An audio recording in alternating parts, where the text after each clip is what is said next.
You're especially welcome to this segment of the program. And I graduated from the Ambrose Ali University here in Nigeria.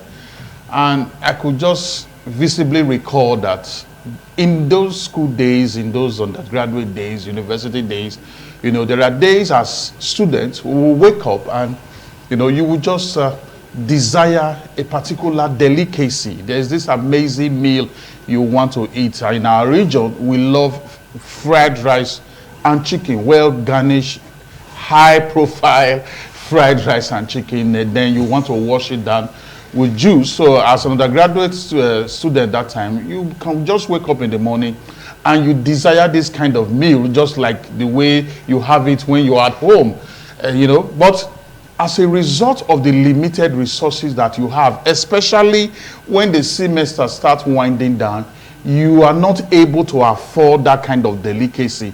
You are not able to afford that kind of meal. But you're not having the money to afford that kind of delicacy or meal didn't stop you from eating. You ate all the same. You just looked at what you have. Maybe in your cupboard you had beans, you have half tuber of yam, probably you have gari or you have rice, and you just look for a way to just creatively make something happen. You could just mix your rice and beans together, or you mix your beans and yam together, you know, and you ate all the same. You're not having the money to eat what you actually wanted to eat. Was not a hindrance to your eating. You ate all the same. Now, this same kind of approach should be applied to life, and specifically in the area of going into business. There are so many of us that have this business vision. This is what you want to do. This is what you want to go into. This is the business vision and the business idea you want to, you know, take action on. But the money you have, the money sitting in your bank account, is just 25 to 40%, you know, amount of what the capital outlay you require to go into that kind of, into that line of business or into that business vision. And there is no way that business vision will start without you having it 100%. Maybe you may need like 3 million naira or 10 million naira to start that business, depending on the kind of business. You know, there's no way it will just start. There's no way, you know, when you are uploading a file online or downloading, you can't stop at 95% and say, and then have that file, or, you know, stop at 99.9% and have that file. There are some businesses that it just require a particular benchmark capital outlay, you know, for you to go into that line of business. And just the same way, you know, you're not having the money to eat the kind of food you wanted to eat did not stop you from eating. You're also not having the 100% required capital outlay to go into that line of business should also not stop you from going into business. What do you need to do? You effectuate, engage business effectuation. Bring out a notepad. You have a particular amount of money sitting in your bank account that is not even up to 45% of what you require to go into that line of business. Now, look at that money. The money may be 200,000. It may be 300,000. The business you want to go into requires 3 million minimum. And for me, you know, as a consultant, I do not advise a newbie into business to borrow money to start business. You have never done business before. You don't have business experience. I personally don't advise people like at that level to borrow money to go into business, because there is a natural tendency for you to make mistakes as a newbie, as somebody that is just starting out in business. And you cannot use borrowed money to make mistake. Because at the end of the day, you will be under pressure to pay the principal. You will also be under pressure to pay the cost of the loan, the interest. And that may just be too much pressure on your mental health and on your psychology. You know, it may also put a lot of pressure on your family. Now, this is what you have. With what you have, sit down with yourself, then begin to list other business options that what you have can go into.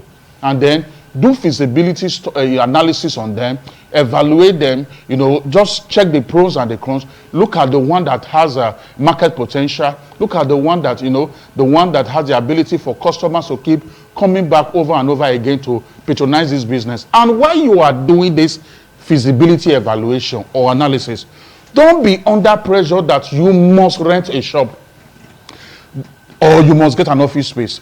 The first thing you need when it comes to going into business, especially as a newbie, as a newcomer, is not having an office space or renting a shop. It is knowing where your customers are, and then also knowing the channels to which you can reach them.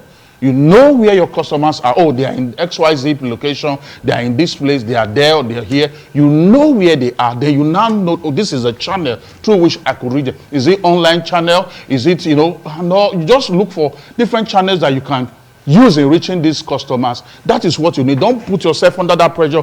Oh, I must get a shop. I must get an office. You can start from your sitting room. You can start from your kitchen. You can start from your garage.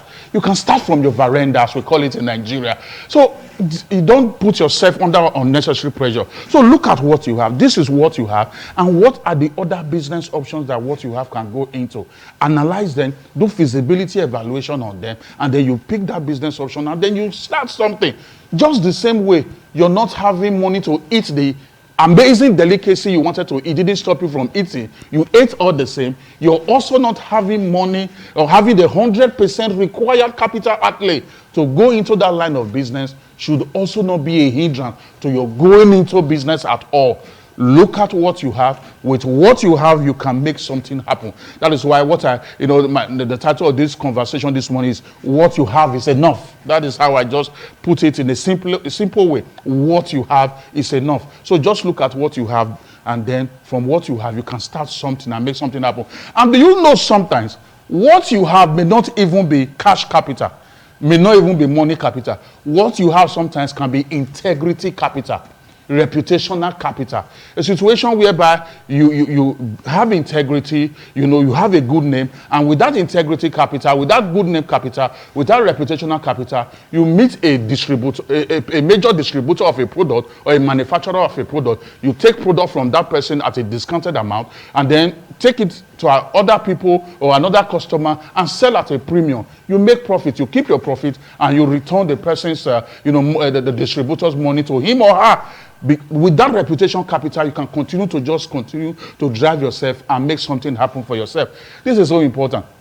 And for you students that are in school, I started with talking about my university days. As you are in school like the Ambrose Ali University, where I graduated from, or you're in the University of Benin, UNIBEN, right here in the Royal City of Benin. You are in that kind of school, and in that school environment, we have nothing less than 15,000 students in that school conservatively. Nothing less than 15,000 students. And conservatively also, there is no student that spends less than 1,000 naira per day. Now, as conservative as that, which is almost impossible with the current economic reality, spending 1,000 naira per day, because you need to eat, you need to make photocopy, you need to make calls, you need to do subscription, and so many things. Transport expenses, they are all there. No student spends less than 1,000 naira per day. And we conservatively have not less than 15,000 students in the school.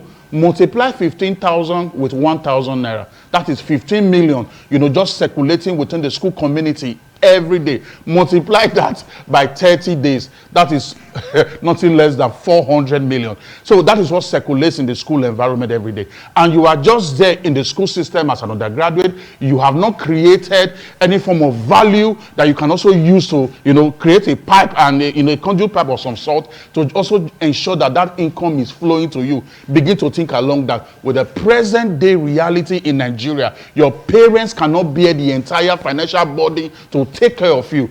It's only in Nigeria sometimes you just see a child will enter the university from year one to the child graduate. There is no involvement in income generating activity. But out there outside in other climes in Europe and America and all that, you see undergraduate students are always engaging in income generating activity to support themselves, to support their parents as well. You need to begin to walk along this line.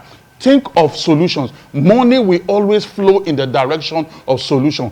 Think of value. Money will always flow in the direction of value. Solutions are value in form of product and services that will enable you to also be a part of ecosystem, enjoying the ecosystem of the campus community. This is so important.